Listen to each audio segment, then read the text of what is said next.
ketika misalnya kemarin-kemarin kita tidak tahu hidung siapa yang harus ditunjuk atas bencana, atas kegagalan negeri ini, atas kebusukan negeri ini, nggak ada hidung yang bisa ditunjuk. Sekarang sudah bisa ditunjuk hidungnya gitu. Bem-bem, mahasiswa sudah menunjuk hidung Jokowi begitu sebagai presiden, dan rezim ini layak harus bertanggung jawab.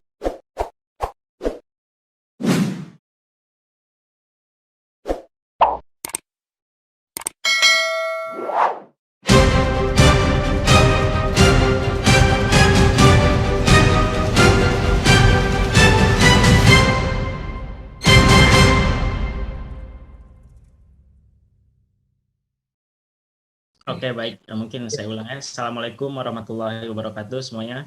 Selamat malam, salam sehat, Abang, Mas, dan juga teman-teman sekalian. Saya adalah Pedro Marhen dari blog Politik Pelajar, sebuah media politik pelajar. Pelajar di sini adalah siswa dan mahasiswa. Gitu. Ini ketika saya ditawari oleh Bang Refli gitu soal diskusi ini, soal secangkir opini, menarik juga temanya begitu. Temanya adalah membahas rakyat merintih, kemudian pemerintah kibarkan bendera putih tanda tanya gitu. Justru mungkin sebenarnya yang lebih tepat adalah bahwa warganya yang harus kibarkan bendera putih gitu. Rakyatnya harus kibarkan bendera putih karena mungkin tidak kuat punya presiden dan wakil presiden yang seperti ini gitu. Tidak kuat dipimpin dalam rezim yang seperti ini begitu. Nah, itu mungkin sebagai awal begitu, dan selanjutnya dalam kondisi seperti ini begitu, setelah pemerintah atau rezim ini dihadapkan dengan front pembela Islam, kemudian dia sekarang dihadapkan oleh beberapa front. Ada 4 front. Ada front pandemi, front ekonomi, dan front korupsi gitu. Kemudian ada juga front soal kebebasan berekspresi gitu. Nah, ini mungkin yang coba akan saya jelaskan begitu. Yang pertama, ketika misalnya temanya rakyat merintih begitu, ada 4 faktor yang membuat rakyat merintih gitu menurut saya. Ini juga yang jadi bahan diskusi di mahasiswa dan juga masyarakat gitu, apalagi pedagang begitu. Nah, ketika pandemi misalnya ada beberapa persoalan gitu. Salah satu persoalannya yaitu soal bagaimana adanya kecemburuan apa gitu. Semisal pedagang kecil, pedagang Starling gitu, Starbucks keliling, tukang kopi keliling yang sering kita jumpai pakai sepeda bawa kopi gitu. Itu kan mata pencariannya di malam hari begitu. Kemudian selanjutnya karena ada PPKM akhirnya dibatasi begitu. Akhirnya dia tidak dapat uang, tapi sementara tidak dapat bantuan dari negara. Itu soal PPKM yang belakangan hari ini mungkin lini masa kita begitu atau sosial media kita sering menemui bagaimana adanya tangisan pedagang gitu yang dia dibongkar dagangannya, diacak-acak begitu dagangannya oleh Satpol PP, oleh tim keamanan Satgas, itu tangisnya gitu menghiasi lini masa kita gitu. Itu salah satu problem jeritan rakyat mungkin ya kalau saya bisa bilang gitu. Lalu kemudian setelah itu kecemburuan yang kembali menambah begitu ketika rakyatnya tidak boleh berdagang gitu, ketika rakyat itu tidak boleh berjualan karena PPKM darurat, tapi kemudian negara atau pemerintah yang justru malah berdagang gitu. Itu kan jelas dari vaksin gotong royong, namanya gotong royong tapi disuruh beli gitu. Dagang kan begitu kemudian. Karena kan ini jadi satu hal yang membuat kecemburuan gitu, dan kemudian akhirnya itu direvisi, akhirnya ditunda untuk mulai berlaku diperjualbelikannya. Itu salah satu soal vaksin begitu. Itu permasalahan pandemi gitu. Kemudian selanjutnya ada beberapa hal gitu yang sebenarnya menunjukkan ketidakmampuan atau inkompetensinya pemerintah dalam menangani pandemi gitu. Itu terlihat bagaimana rumah sakit sekarang sedang diambang kolaps, overkapasitas kalau bahasanya pemerintah kan. Kemudian lini masa kita juga, teman-teman saya gitu belakangan gitu, grup-grup kita rame membutuhkan golongan darah atau enggak membutuhkan kamar rumah sakit. Terus ada beberapa persoalan lagi selain itu, ya juga soal oksigen gitu. Untuk menghirup oksigen atau tabung oksigen yang sekarang mengalami kelangkaan. Itu soal dari pandemi gitu. Yang sebenarnya kalau kita mau masih diskusikan masih banyak gitu soal bagaimana nakes yang berguguran begitu, atau mungkin bagaimana soal tidak adanya jaminan atau pemenuhan kebutuhan di tengah pandemi ini gitu, atau misalnya soal rekor terbaru di dunia gitu dipecahkan Indonesia, bagaimana kasus harian tertinggi dan juga kasus kematian tertinggi gitu, kasus barunya gitu. Itu kan salah satu track record atau salah satu perjalanan pemerintah, inkompetensi pemerintah. Nah, di tengah pandemi ini kita bisa melihat ada 2 tipe pemerintah. Bagaimana tipe pemerintah yang bisa menangani dan yang tidak bisa menangani itu. Mana yang fokus kepada pandemi, mana yang tidak begitu. Nah, mungkin pemerintahan Jokowi Maruf Amin begitu, rezim ini ya justru apa ya, kalau misalnya disebut pandemi ini membuat sistem pemerintahan kita atau kenegaraan kita borok, justru pandemi ini membongkar gitu atau menguak kebobrokan negara kita gitu soal bagaimana sistem kesehatan dan lain sebagainya macam. Itu soal pandemi. Kemudian soal ekonomi nanti mungkin Bang Rizal Ramli yang bisa jelaskan lebih panjang mungkin dan lebih secara mendetail. Nah, kemudian ada soal korupsi gitu. Nah, di sini kan tingkat kepercayaan rakyat tuh katakan ya sudah mulai ragu ketika misalnya dijadikan adanya kembali dana bansos gitu kan, jadi satu pertanyaan lagi di rakyat kita gitu, masyarakat menanya kembali gitu, apakah nanti ujungnya juga nggak dikorupsi begitu, atau ujungnya kemana lagi gitu, apakah kita dapat sarden kadaluarsa lagi atau bagaimana? Kan itu salah satu kejahatan paling akut menurut saya begitu, atau korupsi paling dahsyat gitu di Indonesia, bagaimana dana bantuan sosial di tengah bencana gitu COVID bisa dikorupsi gitu oleh negara gitu, yang pelakunya adalah menteri sosial gitu. Nah, itu soal korupsi. Terus kemudian ini yang saya mau banyak bicara gitu, apalagi soal dalam perspektif mahasiswa gitu, soal kebebasan berekspresi gitu, soal demokrasi, terutama di kalangan mahasiswa gitu, soal kebebasan akademik. Ketika sekarang trennya, ketika misalnya kemarin-kemarin kita tidak tahu hidung siapa yang harus ditunjuk atas bencana, atas kegagalan negeri ini, atas kebusukan negeri ini, nggak ada hidung yang bisa ditunjuk. Sekarang sudah bisa ditunjuk hidungnya. BEM mahasiswa sudah menunjuk hidung Jokowi begitu sebagai presiden, dan rezim ini lah yang harus bertanggung jawab gitu. Makanya muncul rame konten materi mengenai presiden gitu. Sekarang presiden banyak gelar ya, dari raja pembual, terus raja pembohong, terus kemudian termasuk DPR-nya begitu, Puan disebut King of Ghosting begitu, terus Maruf Amin sebagai wakil presiden yang diam gitu. Itu kan banyak gelar yang disematkan gitu. Artinya tren atau tuntutan dari mahasiswa tingkatannya sudah meningkat. Kalau dulu kita masih menyasar regulasi,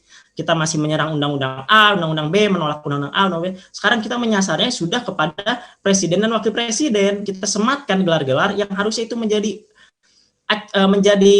pemantik awal begitu di publik atau gitu, atau di kalangan lain begitu, untuk melihatnya ini sebagai suatu ada amarah gitu, sesuai amarah yang terjadi di mahasiswa begitu, di pelajar, ya sesuai dengan bagaimana cara mereka pemerintah menyelenggarakan bagaimana negara ini. Itu terlihat dari terus kemudian balik lagi soal kebebasan berekspresi gitu.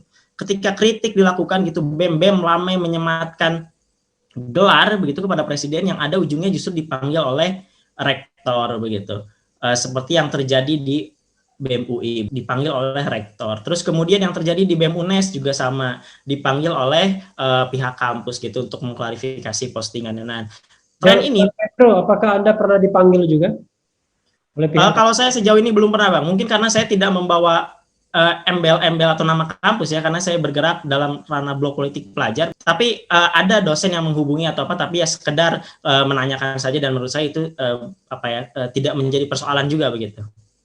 Karena masih biasa-biasa saja begitu. Nah, kemudian kalau dilanjut sebelum ini gitu, kalau misalnya kita lihat tren pemberangusan kebebasan akademik itu di kampus kita, di kampusnya mahasiswa begitu. Kalau dulu itu alergi terhadap diskusi-diskusi ilmiah, misalnya diskusi soal Marxisme, diskusi soal LGBT. Nah, sekarang berubah trennya. Justru kampus alergi dengan kritik yang dilakukan kepada kampus ataupun kritik yang dilakukan kepada negara. Nah, trennya berbeda. Aktornya sama, rektor begitu. Nah, itu yang mau disebut bahwa kebebasan akademik gitu atau kebebasan berekspresi di Indonesia ya sudah dalam titik panas begitu, atau dalam artian bahwa kebebasan sipilnya juga di luar patut dipertanyakan ketika kebebasan akademik di dalam itu sendiri seperti ini begitu. Itu yang soal bagaimana kebebasan berekspresi yang membuat rakyat tercekik gitu, atau rakyat menjerit gitu, soal pandemi, ekonomi, korupsi, kemudian soal kebebasan berekspresi. Nah, langsung kemudian ketika misalnya persoalannya dilontarkan begitu atau dipertanyakan, siapa yang apa arti dari kibarkan bendera putih? Arti dari kibarkan bendera putih yang pertama mungkin bisa arti dari presiden menyerah dengan situasi sekarang gitu, yang dia mungkin akan meminta bantuan negara tetangga untuk mengatasi pandemi begitu. Atau juga bisa diartikan bahwa bendera putih ini menyerah dalam artian sistem yang dilakukan yaitu PPKM gagal gitu. Yang dari awal sebenarnya kita sudah tahu bahwa PPKM ini dilakukan ya untuk negara menghindari kewajibannya gitu. Negara menghindari kewajibannya untuk memenuhi kebutuhan pokok dari masyarakat gitu, sehingga dipilih PPKM. Nah, menurut saya dari PPKM ini adalah salah satu bentuk dosa terbesar rezim hari ini, karena dari situ terlihat inkompetensinya, terlihat ketidakmampuannya dia dalam membuat regulasi atau ketidakmampuannya dia dalam memenuhi kebutuhan masyarakatnya begitu. Itu poin soal kibarkan bendera putih begitu. Nah, tapi kembali kepada poin awal saya bahwa dalam situasi pandemi ini ibaratnya negara ini atau pemerintah rezim Jokowi Maruf Amin ini sedang memaling gitu atau sedang menyuri rumah yang sedang kebakaran gitu. Ketika dalam situasi darurat rumahnya kebakaran, rezim ini malah mencuri, malah mengambil keuntungan dari berbagai hal. Nah, itu yang menurut saya menjadi suatu persoalan, dan itu kembali gitu kepada kesimpulan awal gitu, bahwa yang harusnya angkat bendera itu ya warga Indonesia gitu, ya kita yang angkat bendera putih nggak kuat punya pemerintahan seperti ini. Nah, itu yang terjadi di beberapa negara gitu, misalnya Malaysia. Di Malaysia gerakan awalnya itu gerakan bendera putih, dia mengibarkan bendera putih tanda nggak kuat dengan tidak adanya kebutuhan pokok gitu. Akhirnya dia naruh bendera putih depan rumahnya biar orang bisa pada sumbang atau saling membantu gitu, warga bantu warga. Dan itu yang fenomena yang sedang terjadi di Indonesia juga, di mana sekarang masyarakat sedang bantu masyarakat gitu, warga sedang bantu warga begitu dalam hal pokok dan lain sebagainya. Nah, terus kemudian selanjutnya hal itu berubah menjadi bendera hitam di Malaysia. Bendera hitam yang dimana artinya menandakan perlawanan terhadap Perdana Menterinya gitu. Nah, ini harus misalnya kita lihat dari berbagai hal gitu, baik di Brazil, baik di Thailand, baik di Malaysia, bahwa ada hubungan gitu antara kemampuan seorang presiden begitu atau Perdana Menteri atau pengelola negara dengan penanganan pandemi. Hal itu saling ada hubungannya gitu. Dan mereka di Thailand, di Brazil, di Malaysia sudah menuntut gitu, baik Perdana Menterinya atau Presidennya untuk mundur, untuk dia sebagai negarawan paham diri gitu, tahu diri untuk mundur gitu. Artinya kan kita sebagai warga Indonesia masih ingin Presiden Joko Widodo ini berkaca gitu, bahwa dia apakah sudah clear gitu atau sudah selesai dengan penanganan pandeminya atau bagaimana gitu. Kayak kalau belum, sebagai sikap kenegarawan, sebagai seorang yang punya jiwa kesatria gitu katakan, ya harusnya dia mundur gitu. Dia sadar bahwa segala bentuk inkompetensinya hari ini ya harus dipertanggungjawabkan gitu dengan dia meletakkan jabatannya. Itu mungkin sebagai pengantar awal soal bagaimana bendera putih dan juga menjeritannya rakyat gitu. Dan akhirnya yang harus dikuatkan adalah bagaimana solidaritas masyarakat sipilnya, civil society-nya harus kuat. Menurut saya konsolidasi di tengah masyarakat sipilnya juga tidak kuat untuk akhirnya bisa bagaimana mengguncang rezim ini. Nah, itu mungkin yang harus menjadi bahan diskusi gitu. Bagaimana rute itu atau bagaimana gambaran setelah atau bagaimana gambaran Jokowi bisa mundur atau Presiden Jokowi gitu bersama rezimnya juga bisa mundur begitu. Dan itu kan yang sebenarnya belum ada bahasan hari ini gitu. Ketika kita ditanya apa rutenya begitu, apa skemanya atau apa jalannya, kita nggak tahu gitu, sama-sama nggak punya bagaimana peta dalam hal ketika baik itu bagaimana mau diapakan presiden ini gitu, kasarnya tanda kutip, dan juga setelahnya mau apa gitu. Itu kan yang masih jadi sebuah kebingungan akut di tengah masyarakat sipil begitu. Itu yang pertama gitu. Karena berpandangan bahwa sebenarnya jalur konstitusional gitu juga tidak memungkinkan untuk bisa mengakhiri rezim ini begitu. Itu terlihat gitu. Baik misalnya dalam persoalan melalui DPR dan MPR. Kan kalau kita ketahui bagaimana seisi DPR dan MPR juga bagian dari eksekutif begitu, bagian dari partai penguasa begitu. Nah, tapi artinya salah satu kemajuannya bahwa di mahasiswa atau di masyarakat sudah menemukan common enemy gitu atau musuh bersama. Hidung Jokowi hari ini sudah ditunjuk gitu sebagai biang persoalan hari ini gitu.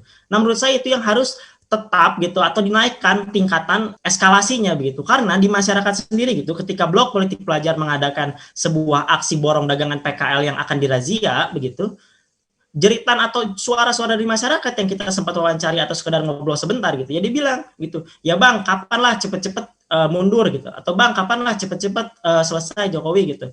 Ya karena ada kecemburuan di masyarakat, dan hambatannya ketika mahasiswa berdemonstrasi adalah PPKM gitu. Jadi keadaan darurat ini juga dimanfaatkan oleh pemerintah. Segala kebijakan protesnya, segala kebijakan yang akan diprotes tidak bisa dilakukan dalam kanal jalanan begitu, mahasiswa nggak bisa karena adanya PPKM. Nah, dalam artian bukan kami juga tidak menaruh rasa hormat kepada nakes yang sedang berjuang gitu, tenaga kesehatan, tidak juga. Tapi yang mau kami katakan adalah bahwa situasi PPKM ini sedang dimanfaatkan gitu, situasi darurat sedang dimanfaatkan. Khawatirnya ketika nanti ada daerah, kan sekarang yang bergejolak tuh daerah di luar Jawa dan Bali. Nah, ketika daerah yang sana bergejolak, takutnya nanti ketika dia mulai ribut lalu diadakan PPKM darurat gitu agar tidak terjadi protes gitu, apalagi diperpanjang gitu.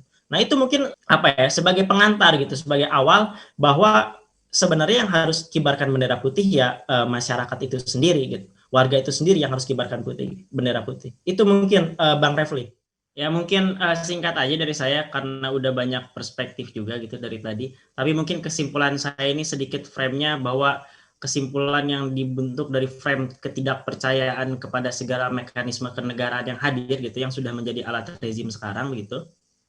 Nah, mungkin kesimpulan saya bahwa mengatakan gitu di tengah pandemi seperti ini gitu, kita bisa memilih gitu mana pemerintah yang mengutamakan keselamatan rakyatnya gitu, atau becus menangani penyebaran wabah gitu, atau bahkan bukan kedua-duanya gitu. Dan ternyata gitu bahwa pemerintahan rezim Jokowi ini justru masuk ke dalam jenis pemerintahan yang bukan kedua-duanya tadi itu, tidak mengutamakan keselamatan rakyat, juga tidak becus menangani penyebaran wabah begitu. Nah, setelah itu gitu kemudian bahwa ketika banyaknya gitu orang yang meninggal begitu, kita tidak bisa keluar gitu, oksigen tidak ada, itu bukan karena kita tidak berdaya gitu, karena ketidakberdayaan itu bukan nasib begitu, itu adalah lahir dari dosa politik rezim Jokowi begitu, yang akhirnya menghasilkan kebijakan-kebijakan yang menghantarkan kita ke dalam jurang kuburan begitu.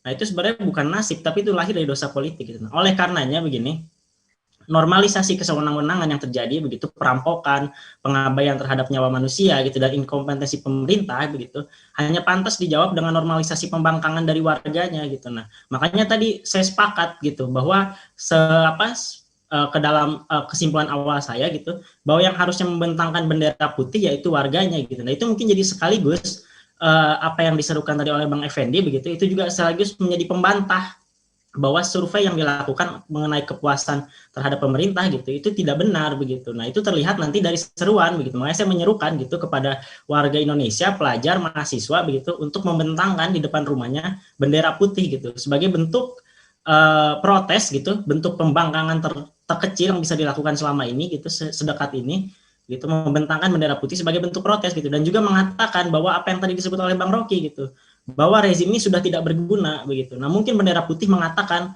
atau menyebut gitu secara bahasanya ya bendera putih ini sebagai bentuk bahwa rezim ini tidak berguna begitu. Sedang pemerintahan ini udah nggak ada gunanya gitu. Nah, semua yang tadi saya katakan begitu, kebijakan yang diambil ketika pandemi ini, kebijakan yang dibentuk gitu, secara gestur atau secara penafsiran kita bisa baca gitu bahwa kebijakan ketika di masa pandemi ini gitu, kebijakannya gitu ingin menyebutkan bahwa secara bahasanya gitu, kebijakannya mengatakan bahwa aku ingin kau mati gitu untuk ekonomi kita gitu. Jadi seakan-akan Jokowi ingin kita gitu, ingin kamu gitu, ingin aku mati gitu untuk ekonomi kita gitu.